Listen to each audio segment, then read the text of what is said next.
Everybody passed their testing? No. No.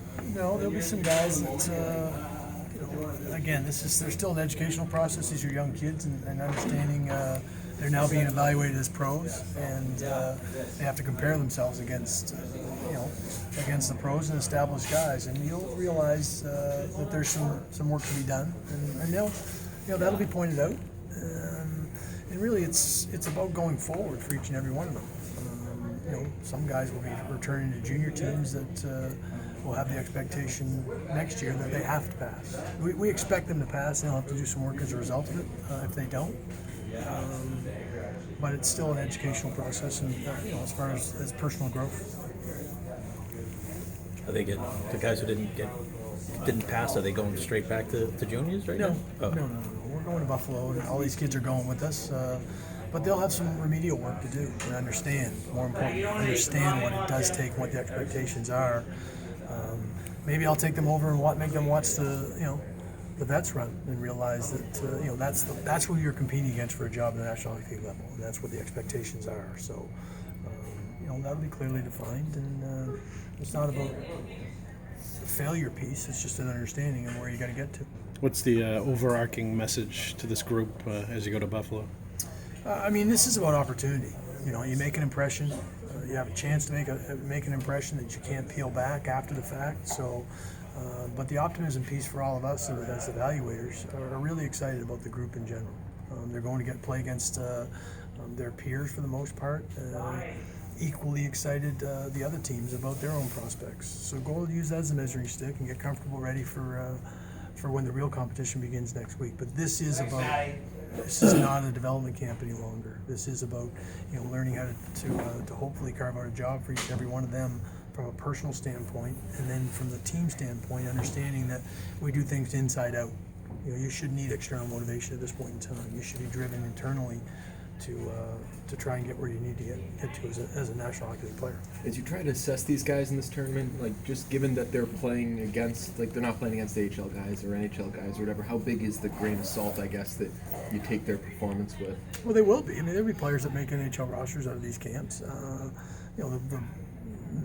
The group itself, isn't comprised of all NHL players, as to your point of referencing.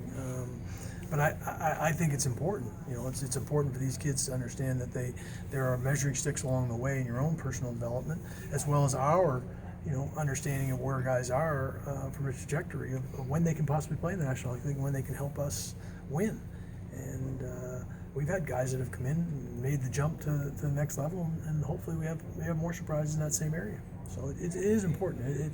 It's taken seriously, and we talked about that this morning. That this is the pro part of it. Make no mistake about it. The competition begins. Well, the overall team, are you content now? You talked about maybe looking for some help on defense. Are you content to go into camp with the group you have, or are you still kicking tires with free agents that are out there? No, I've talked to different players and situations, and with other teams that may or may not present themselves between now and opening of camp or through camp. And I'm not going to stop doing that. I think we have a really good group in internal competition that I think is going to be healthy for everybody. We have some younger players that, they're at their point where they need to jump in and establish themselves, or we have to look elsewhere. Are there any guys on PTOs? Jonas Gustafsson's on a PTO. That's the only one you anticipate Today, coming as in? of today, yeah. That may change, though. I've talked to different players and representatives over the last couple of weeks. We have a healthy number of guys coming in, so that dictates it just a little bit. There could be injuries and such, or there could be non-graduation, as we call it, from rookie camp to main camp that may affect that. So I've been in touch with several players. Jonas Kempen, significantly older than everyone. Was there any thought what went into the decision to put him in? Well, I think just for acclimatization, getting acclimated to the smaller rinks over here and playing the style that would be a little bit different from what he's accustomed to. He certainly played against, at the highest level, so that's not a concern of ours. But I just think it's sort of, whether he plays both games or one game, doesn't matter to us. So it's just a matter of getting him as comfortable as possible, getting, from a language standpoint, communication standpoint. We play the same systems, that we will in Providence versus rookie games versus the NHL games. So I think that's all healthy for him. He missed being on the ice at development camp, so I think this is another opportunity for him to just get as comfortable as possible before he heads to main camp. Is he all healed up now? Yes. You expecting Marchand to be full tilt coming back from surgery to start camp, or is it a progressive thing with him? Or No, all indications are that he's 100%. On the defense, you've got 7 one-ways, but you've obviously got a lot more guys than that who can compete for jobs. As you look at that, do you look at just those guys are set in stone, or do you think, are you willing to, I guess, potentially down the road, if waivers have to come into play or whatever, make those moves? All of the above. You know, as far as anybody being comfortable, if you're referencing the 7 guys, no. It's about, you know, carving out their spot and their ice time and seeing where the whole group fits together. And you know, I've made no reservations about believing that those guys have the ability to step up, but that proof will be in the pudding for them to come out and establish themselves and being able to play those minutes and spread that around. I mean, we have 6 guys returning that were part of our group, so we feel good about that. We have 2 guys that have played. We have another guy that's played several games, and we have a younger player that, you know, is going to come in and push as well. And I expect our guys that at all the levels, you know, are going to want to play for this team. And but I'm not going to stop if it be it through waivers or acquisition, whatever it's going to be. If we need, then we'll go and fill. Branson signed today. How tough was the decision to give these young guys that opportunity versus going out and spending on a guy? I don't think it's giving anybody anything. I think it's presenting an opportunity that says, you know, you have to go and establish yourself. There's definitely a little bit of a tug of war going on internally with whether or not you go out and just get a guy that you know can provide what he can versus what a little bit of the unknown as to where these players can grow into. And there's always going to be that. Every team faces that when you have a bit of transition and change and you have younger players that are pushing, you know, for their own, you know, as you defined it, opportunity. So you're always going to have that. You have that up front. You have it in every position. You want that.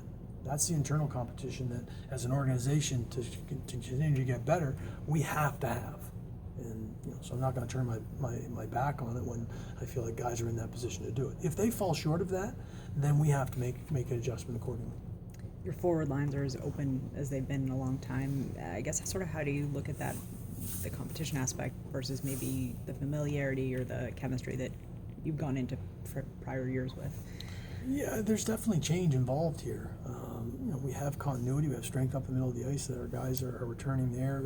I kind of look at things in twos. As the guys have played together for periods of time, we have versatility. You know, whether it's Chris Kelly who's played different positions. You know, you saw Ryan Spooner emerge, and he needs to step back up. You'll have, you know, young player in Kovalchev pushing him, and our guys. You'll have Kemppainen, like referenced earlier. I think that part of it is really exciting for our group. Sure, there's a bit of an unknown. Don't get me wrong there in terms of allowing things to sort of play out, which is a bit of a leap. And we all understand that. And, you know, in a perfect world, maybe you don't have those question marks or those bit of an unknown. But, again, when you've gone through a period of some change, I think you have to expect that. How do you balance the mixing and matching?